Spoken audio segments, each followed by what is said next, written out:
Hello friends, welcome to my channel bake and মোর।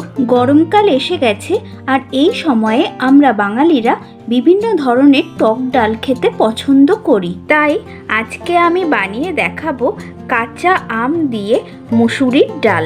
এই টক ডাল শরীরের জন্য যেমন উপকারী তেমনই সহজ পাচ্য। গরম ভাতের সাথে এই টক ডালটা খেতে অসাধারণ লাগে। তবে ভিডিওটি শুরু করার আগে অবশ্যই চ্যানেলটিকে সাবস্ক্রাইব করুন আর পাশে থাকা বেল আইকনটি প্রেস করুন, যাতে আমার চ্যানেলের নতুন ভিডিওগুলি সবার আগে আপনি পেয়ে যান। তাহলে চলুন দেখে নেওয়া যাক কাঁচা আম দিয়ে মুসুর ডালের এই টক ডালটা আমি কিভাবে বানাই। টক ডাল বানাতে প্রথমেই আমি এখানে 150 গ্রাম আস্ত মুসুরির ডাল নিয়েছি। ডালে অনেক ময়লা থাকে, তাই জন্য 2-3 বার জল পাল্টে পাল্টে ডালটাকে ভালোভাবে ধুয়ে নিতে হবে। ডালটা আমি 3-4 বার জল পাল্টে পাল্টে ধুয়ে নিয়ে ফিরে এলাম। এবার একটি কড়াই হিটে বসিয়ে তাতে পরিমাণ মতো জল ঢেলে দিলাম। এবার জলটাকে আমি হালকা গরম করে নেব। জলটা হালকা গরম হলে এবার এতে ধুয়ে রাখা মুসুরির ডালটা দিয়ে দিচ্ছি। এবার এই ডালটাকে মিডিয়াম হিটে আমি সেদ্ধ করে নেব আর মাঝে মধ্যে নেড়েও দিতে হবে। বন্ধুরা, আমি ডাল সেদ্ধর সময় আরও কিছুটা গরম জল দিয়েছিলাম আর দেখুন কিছুক্ষণ পরে ডালের ওপরে সাদা ফেনা ভেসে উঠেছে, সেটাকে আমি তুলে নিয়ে ফেলে দেব।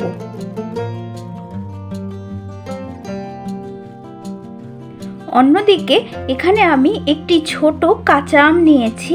এবার এই আমটাকে আমি কেটে নেব। এবার আমের খোসাটাকে ছাড়িয়ে নেব।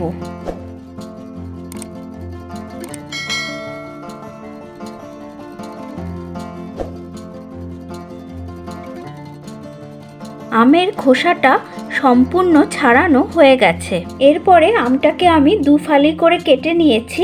এরপরে আমটাকে আমি লম্বা লম্বা করে কয়েকটা পিসে কেটে নেব। সম্পূর্ণ আমটাকে আমি লম্বা লম্বা করে কেটে নিয়েছি। আমের টুকরোগুলোকে একটি বাটির মধ্যে আমি তুলে নিয়েছি। এবার এর মধ্যে কিছুটা আমি জল ঢেলে দিলাম আর অল্প নুন আর সামান্য হলুদ গুঁড়ো দিয়ে আমটাকে এই জলের মধ্যে কিছুক্ষণের জন্য ভিজিয়ে রেখে দেব, যাতে আমের কষ ভাবটা কমে যায়। দেখুন কিছুক্ষণ পরে ডালটা ভালো করে সেদ্ধ হয়ে গেছে। এর থেকে বেশি সেদ্ধ করার কিন্তু প্রয়োজন নেই। আর যদি আপনারা প্রেসার কুকারে মুসুরির ডালটা সেদ্ধ করেন তাহলে একটা সিটি দিয়ে সেদ্ধ করে নেবেন। এবার এই ডালটা আমি হিট থেকে নামিয়ে নেব।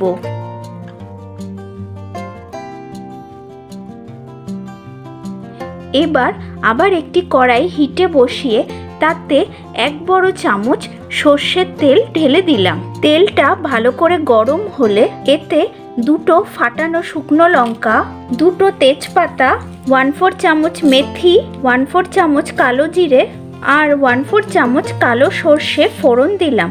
এবার লো হিটে 30 থেকে 40 সেকেন্ডের জন্য এই ফোড়নগুলোকে আমি হালকা করে ভেজে নেব। ফোড়ন থেকে সুন্দর গন্ধ বের হয়ে আসলে এতে এবার সেদ্ধ করে রাখা মুসুরির ডালটা দিয়ে দেব।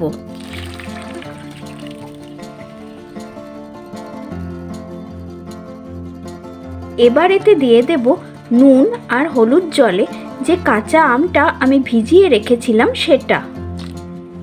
আর এতে দিয়ে দেব 3টে চিড়ে রাখা কাঁচা লঙ্কা। আর এতে দিয়ে দেব 1 কাপ জল।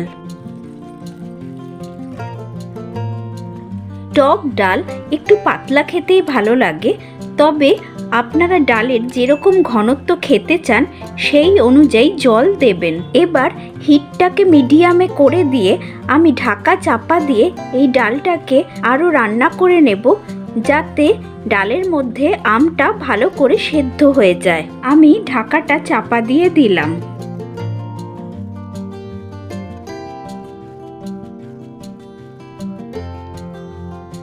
দেখুন আমটা ডালে ভালো করে সেদ্ধ হয়ে গেছে।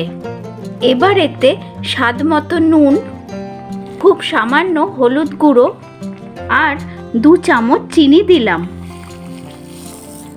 সবটা ভালো করে মিশিয়ে নিতে হবে। টক ডাল হালকা মিষ্টি মিষ্টি খেতেই ভালো লাগে, তবে নুন আর মিষ্টিটা আপনারা আপনাদের স্বাদ অনুযায়ী দেবেন। এবার একটি আম আর একটি কাঁচা লঙ্কা আমি একটি প্লেটে তুলে নিচ্ছি।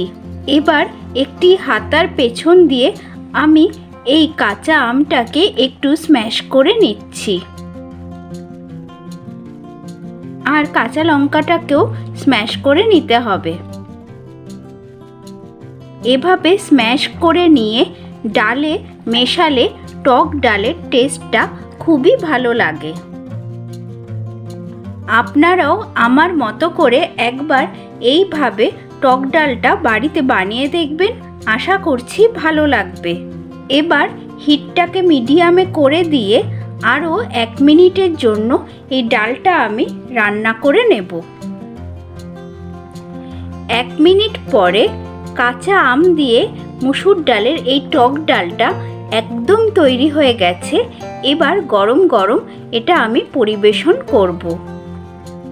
আমি গরম গরম টক ডালটি পরিবেশন করে দিচ্ছি।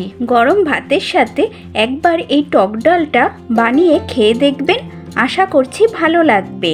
রেসিপিটা ভালো লাগলে অবশ্যই লাইক, কমেন্ট আর শেয়ার করবেন। আর আমার চ্যানেলে নতুন বন্ধু হয়ে থাকলে আজই চ্যানেলটিকে সাবস্ক্রাইব করে নেওয়ার অনুরোধ রইল। পাশে থাকা বেল বাটনটি অবশ্যই প্রেস করে নেবেন, যাতে আমি যখন এরকম আরও নিত্য নতুন সুস্বাদু রেসিপির ভিডিও দিতে থাকবো তার নোটিফিকেশন আপনাদের মোবাইলে খুব তাড়াতাড়ি পৌঁছে যাবে।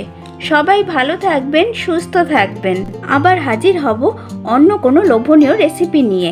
তাহলে আসি আজকে, টাটা।